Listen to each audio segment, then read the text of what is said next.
So materials and the properties of the materials. First, we will start with the Hooke's law.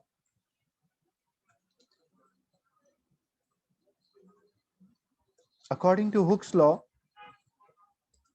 it states that force is directly proportional to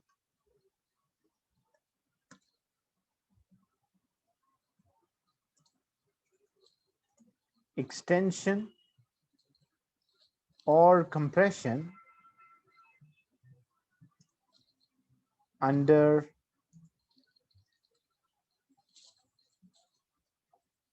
elastic limit or limit of proportionality.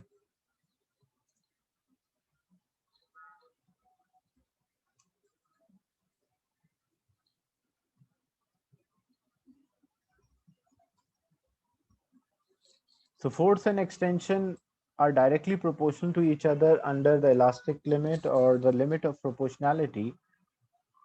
So when two quantities are directly proportional, if we sketch a graph between them,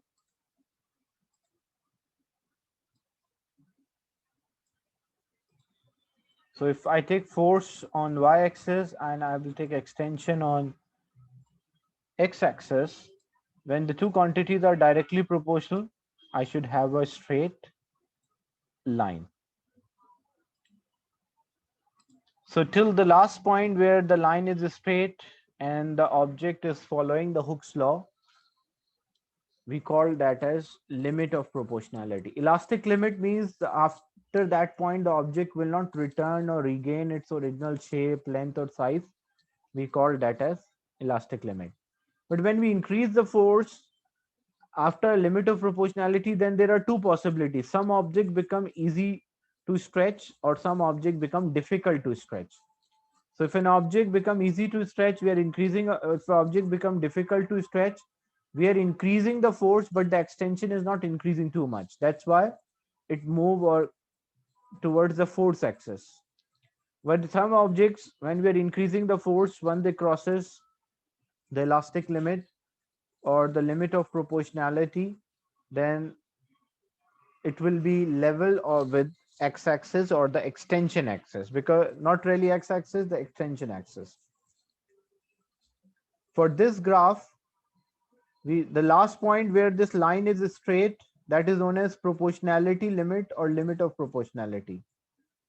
And after this point where the object, if we remove the force, the object can return back to its same original position, length, shape, or size. We call that as elastic limit. So the region of the graph before the elastic limit,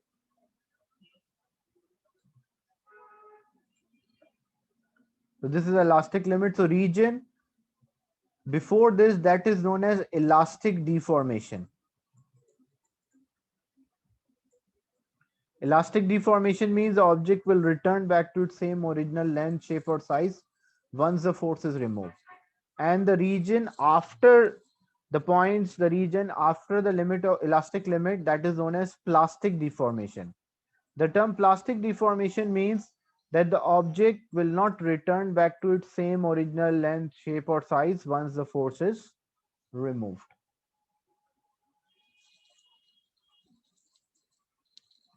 And as the two quantities are directly proportional, when two quantities are directly proportional means their ratio should be constant. So F is proportional to E. And here I mention a compression, extension and compression. Extension means increase in length and compression means decrease in length. So it is proportional to increase in length as well as proportional to decrease in length. So when two quantities are directly proportional, their ratio should be constant. And what is a constant here? That is known as, in O levels we used to say a spring constant, but here we will not say specifically spring constant, because here you will learn a graph for a wire also, alloys, polymers, so and as well as the spring. That is why This, when you're using a spring, that time you can say a spring constant. Otherwise, it is a proportionality constant.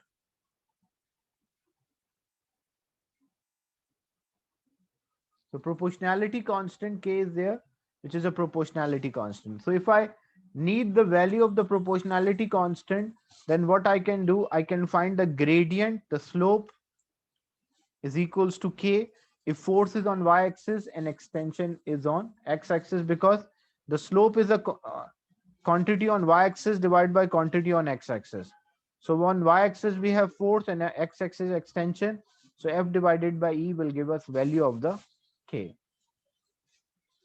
And if it is other way around,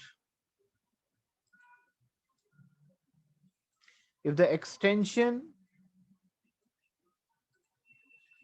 is on y-axis and force is on x-axis, so force is in Newton and extension is in meter, so it follow a limit of means follow a Hooke's law, force and extension directly proportional. Then two possibilities: it might become easy to stretch, so it will level with extension axis, or it might be difficult to stretch, so it will level with force axis.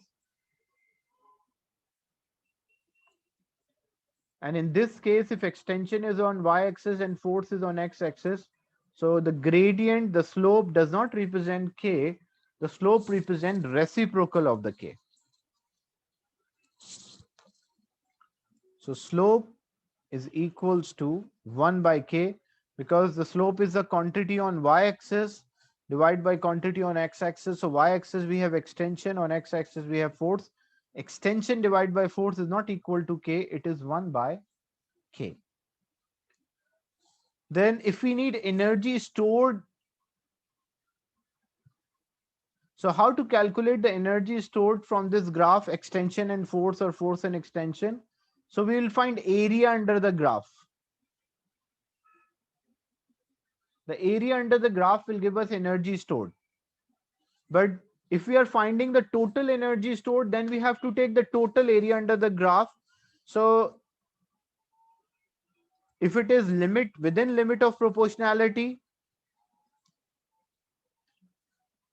we have x-axis example extension and y-axis we have force. So force is there on y-axis and extension is there on x-axis. It will be a straight line which is passing through the origin. Example, this was a straight line graph and we want to, the question was calculate energy stored. So how to calculate the energy stored? So energy stored is area under the graph. So when I draw a line here, what it is making a triangle. And what is the area of the triangle? Area of the triangle is half base into height. So the area under the graph is representing the energy stored in the object. Because why the energy is stored? Because you are applying a force, you are moving the object to some distance, extending. So you are doing a work done, and your work done is stored as an elastic strain energy. Energy can be different form, but this one is elastic strain energy. So energy is stored, and because it is making a triangle, so it will be half base into height, or height into base. So it will be force multiplied by extension. So this is a formula which we will use to calculate energy stored in the spring, half F into E. But this formula is only valid if the object is following the Hooke's law. But if it is not following the Hooke's law, then, and the graph is given, so you have to use a concept of a non-linear graph. Like if there was a graph for force and extension,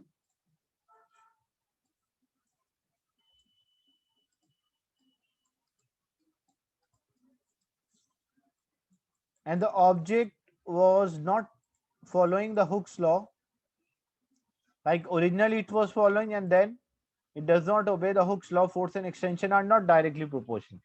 Now in that case, what you will do, for this part, because it is making a triangle, so you can work out for the triangle. But for the other part, the non-linear part, so how we find for non-linear part, we divide into equal horizontal and vertical parts.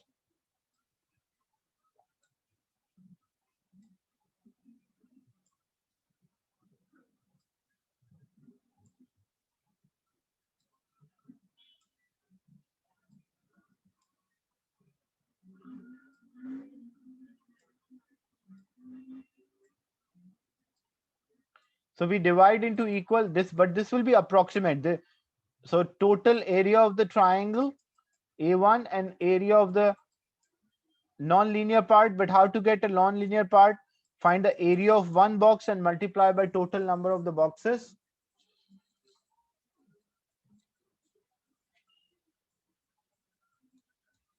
Multiply by area of the each box. You will get the area of this non-linear part, and then sum them. You will get the total energy stored. Is it clear?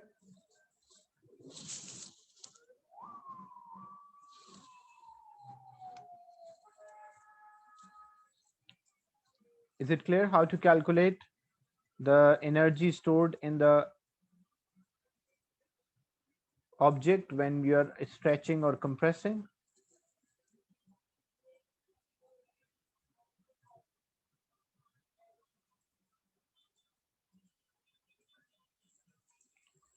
Also, we have a formula, as we know, if for a within the limit of proportionality, the formula to calculate the energy stored, elastic strain energy, basically, because the energy stored will be elastic strain energy. So the elastic strain energy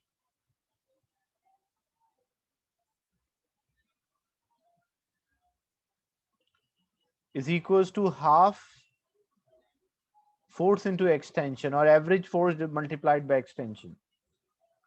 And we have the formula, we have this F is equals to KE. So if I substitute in place of F, if I substitute F is equals to KE, then in place of F when I substitute KE, so it will be half multiplied by KE substituted in place of F. So it will be KE square. So energy stored will be, or elastic strain energy will be half KE square if we know the don't know the force. Or extension can be, because we have this formula F is equals to KE, so E is equals to F divided by K. So E is equals to F divided by K. So if we substitute in place of, so in our elastic strain energy, it will be half. In place of E, we are substituting F by K. So it will become F square by K, where K is a constant, so you can work out. So what it shows the relation basically. If the extension is double, the energy stored will vary with the square, so it will become 4 times. Same thing if force is 3 times, square of 3 is 9, so it will increase by 9.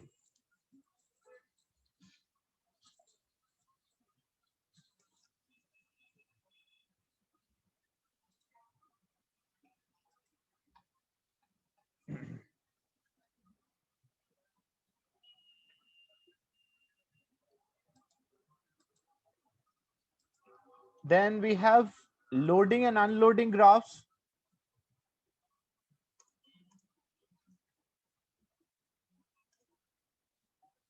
Loading and unloading graph means, loading means we are adding a weight and unloading means we are removing the weight. So if you have a graph for force in extension,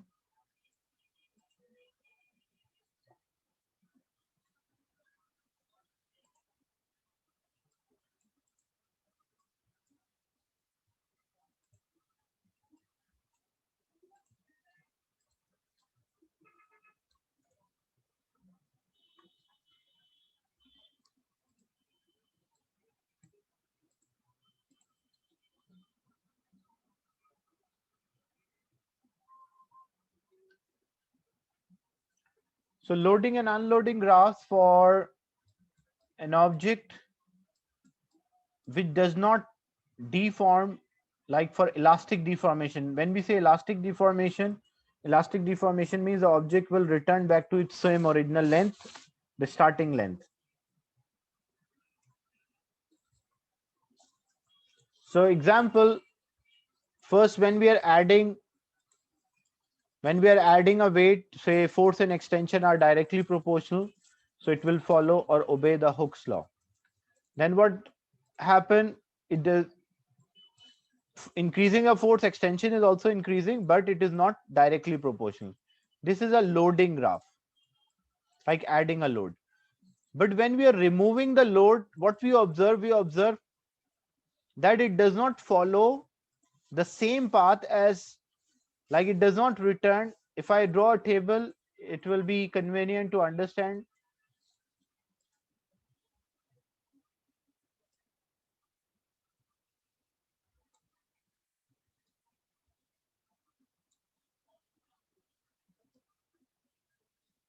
Like this is a force,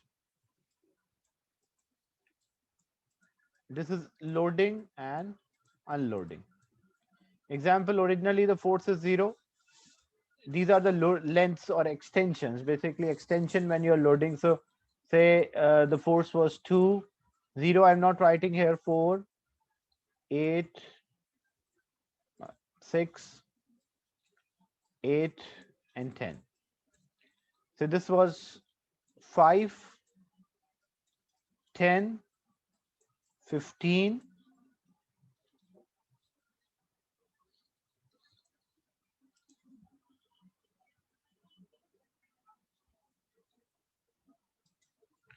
and this was example 22, and this was 30. So we are at this point. Example, this is a graph for loading. First it was following the Hooke's law, and then it does not follow the Hooke's law, but increasing a force, and extension is also increasing. Till this point we add a load. Now unloading, when you start to remove the load, like at 10 it will be 30, that's right. Now you start to remove the load, you are at 8. So when you are at 8, it should return back to 22. But what you observe, like so you observe that it does not return back to the same value. This is the unloading graph.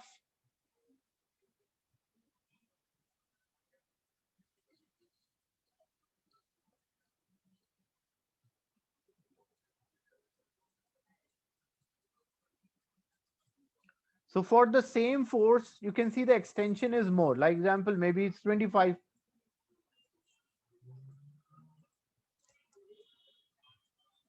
Then it is 18. Then maybe 13. Maybe it's 9, and then 0. So you can see for the same force, when I have a force, if I use a value like example 2, 4, 6, 8, and 10. So when I compare, the red line is representing for loading part. So when I'm comparing a loading, when I was loading, the extension was less. But when I'm, for the same force, when I'm unloading, already load is added, but what we observe the extension is more. So what is the reason? For the same force, we don't have the same extension, even though the load is same. Because what happened now, because when we are loading, we are doing a work done on a spring. And when we are unloading,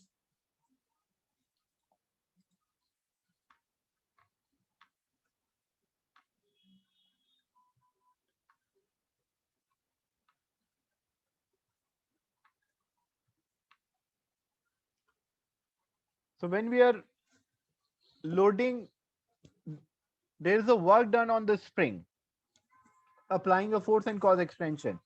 But when we are unloading,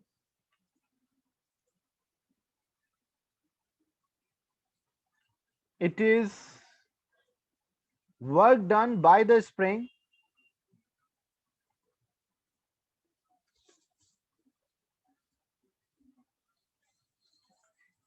So, and the work done by the spring is smaller as compared to work done by us. So what happened to a difference in energy?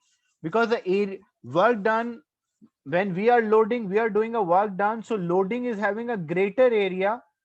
Like as you can see, a loading graph is having a greater area as compared to unloading graph.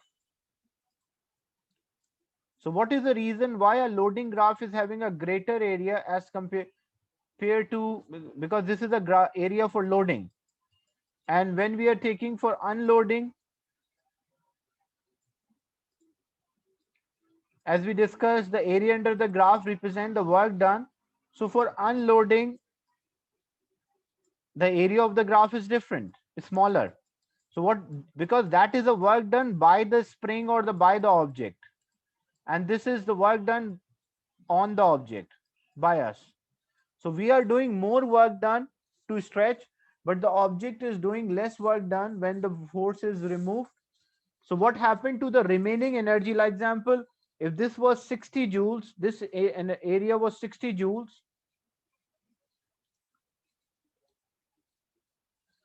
and this area is say 40 joules. So what happened to the 20 joule? That 20 joule is actually stored as an internal energy.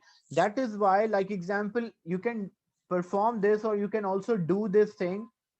Take a rubber band and place on your forehead and stretch the rubber band continuously, like stretch, then allow it to return back to its original length, then stretch, then allow it to return back to its original length. When you perform this several times, like stretching a rubber band, then allow it to return back, then stretch and allow it to return back, you will find that the rubber band will become hot. So why the rubber band will become hot? Because when you are doing a work done, you are transferring your work done stored as an elastic strain energy. But when you remove your force, a rubber band is doing a work done, so it returned your elastic strain energy, but it is not returning all of your all of the energy or all of the work done which you did on the rubber band. Every time it is storing some fraction of the energy, and eventually it will have sufficient amount of energy, so you can see a considerable change in temperature of the rubber band or the object. Is it clear? The graph, force and extension graph for loading and unloading, and why there is a difference. So if we want to calculate the energy left in the object, so we can calculate the difference of the loading graph and unloading graph. Is it clear? Any doubt in this?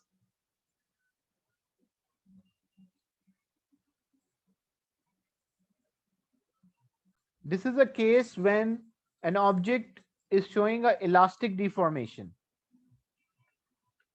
Yeah, the spring, the object will return to its original size or length, but the area, the work done by the spring to return to its original length is smaller as compared to work done by you to stretch the spring to the length or greater length, and that difference in the work done or energy is stored as the internal energy of the inside the object. So spring is doing less work done. This is when elastic deformation is there. But if there was a plastic deformation and you want to sketch a graph,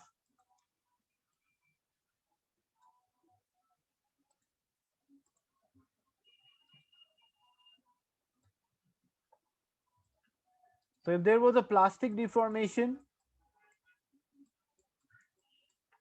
then the loading and unloading graph will not meet. Like if this was a loading,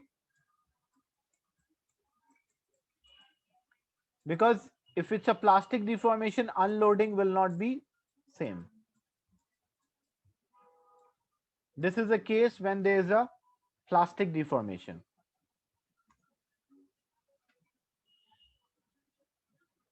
Plastic deformation means object is permanently deformed and it will not return back to its same original length, shape or size. And it can be other way around, like here we have force on y-axis, extension on x-axis, but it can be other way around, but it will return to its original position, extension will be 0, or it will return to origin if it's a elastic deformation. And if there's a plastic deformation, it will not return to its original length, shape or size.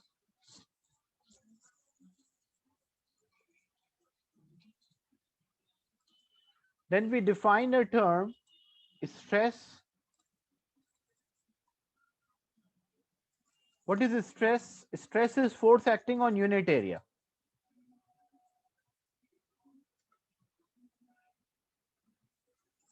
The force which is acting on a unit area. So basically it's the same as the pressure. That is why if you want to calculate the stress, the formula for the stress is force divided by area, the same way you calculate a pressure. And the SI unit is same as a pressure. The SI unit is Pascal or Newton per meter square. But stress is of three types. In case of pressure, the pressure is when a force applied on unit area, and the force should always be perpendicular. Stress is of three types. One is called compressive stress, tensile stress, and shearing stress.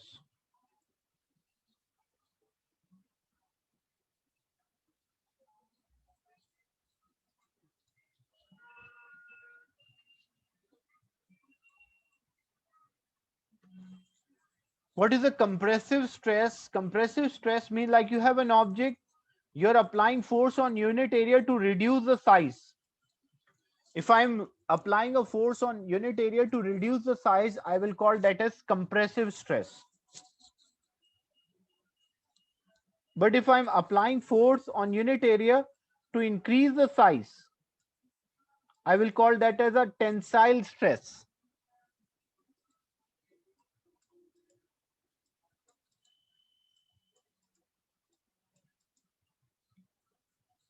And what is a shear stress? Shear stress means like when you try to move one layer over the other, like these are the two layers.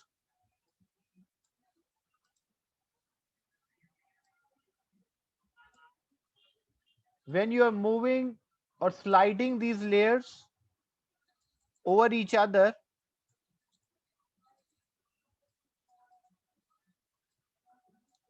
what we call that as shear stress.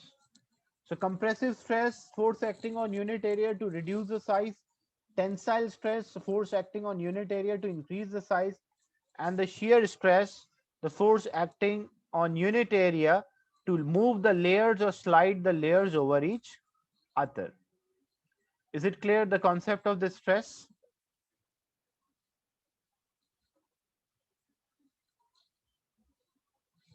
And stress is denoted by a Greek alphabet sigma. It's a small sigma is equals to F divided by A.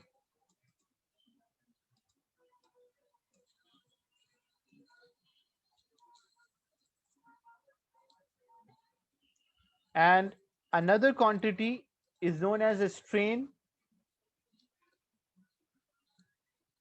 Strain is basically it is a ratio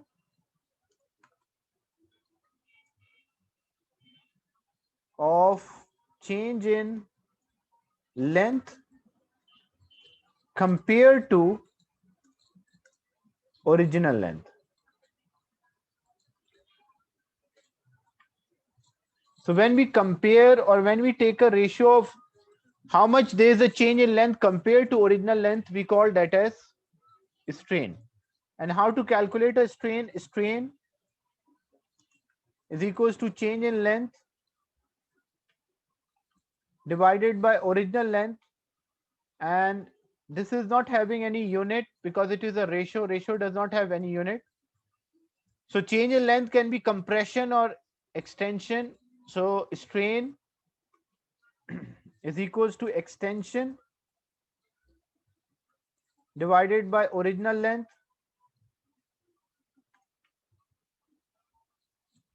or it can be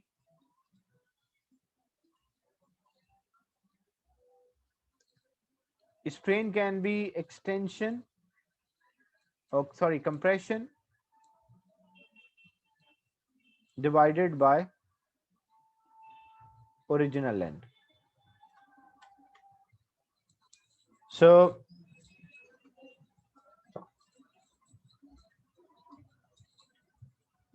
for example, this was the original length of the object.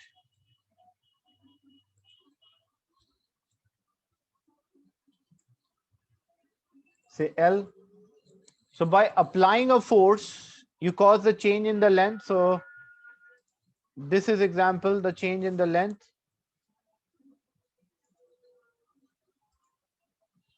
So compared to original length, how much is the change in the length? I can represent by E or C, or I can represent by delta X. So if I want to calculate a strain, I can represent by a Greek alphabet epsilon, which is equals to change in length divided by original length. So I can represent by XL. This is the formula for strain. And same thing, strain can be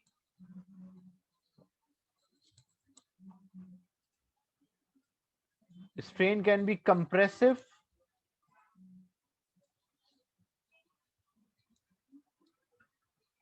when we are comparing a change in length compared to original length. When the object decrease in size, we call that as a compressive strain. And tensile, when we compare the change in the length with original length when the object size increase here. So in a compressive, the size will decrease, whereas tensile, the size will increase. So how we can produce a stress, how we can produce a strain? Strain means change in length. So basically, if we apply more stress, there will be more strain. So we can say the stress on the object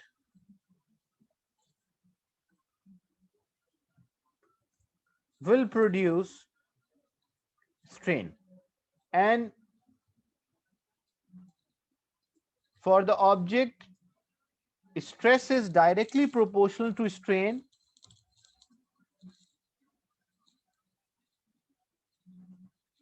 If you apply a greater stress,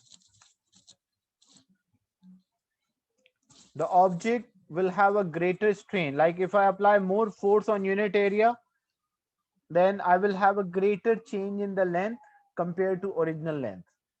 So stress is directly proportional to strain. Whenever two quantities are directly proportional, their ratio will be constant. So stress divided by strain will be constant. But what is a constant here? In this time, the constant is denoted by Y, which is known as Young's modulus. So stress divided by strain is equals to Young's YOUNG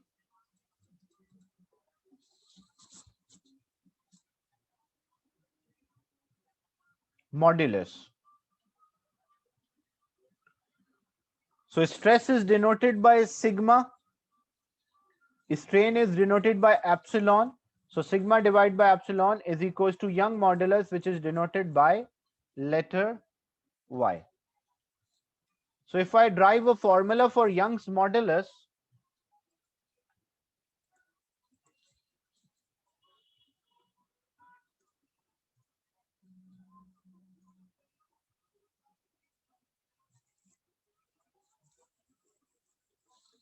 so formula for the Young's modulus,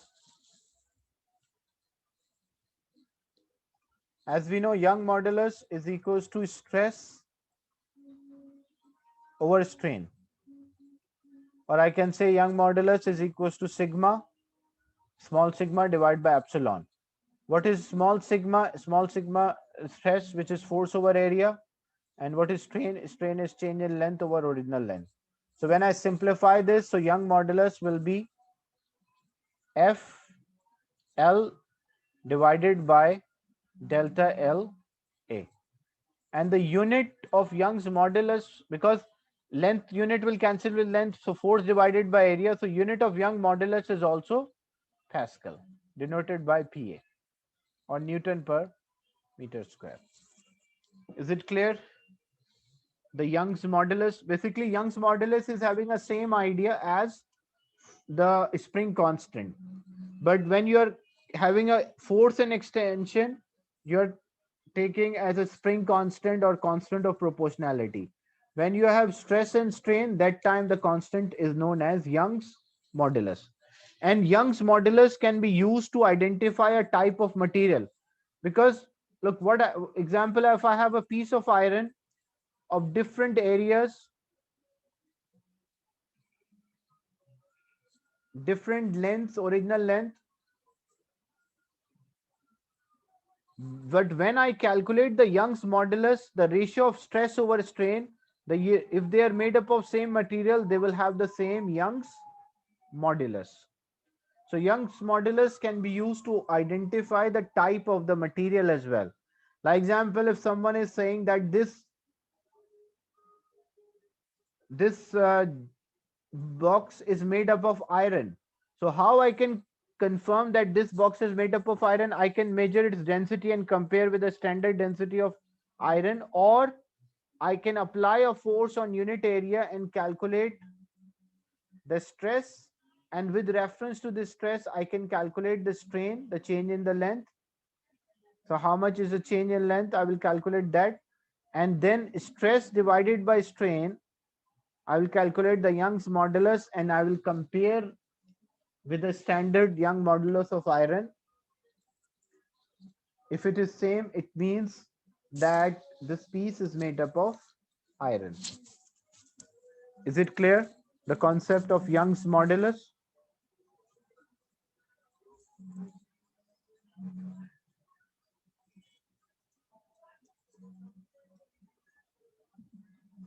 Any doubt related to the class today? So today we discussed the first session, we discussed some questions related to the fluid, and the second part we started the materials, in which we discussed the Hooke's law, the loading and unloading, and stress, strains, and Young modulus. Next session we will do some examples, the graphs of pure metal, alloys, polymers, the shape of the graph for pure metals, alloys, polymers, and springs. And we'll also sketch a graph for stress and strain. Any question related to the class? I'll end the session if there's no doubt.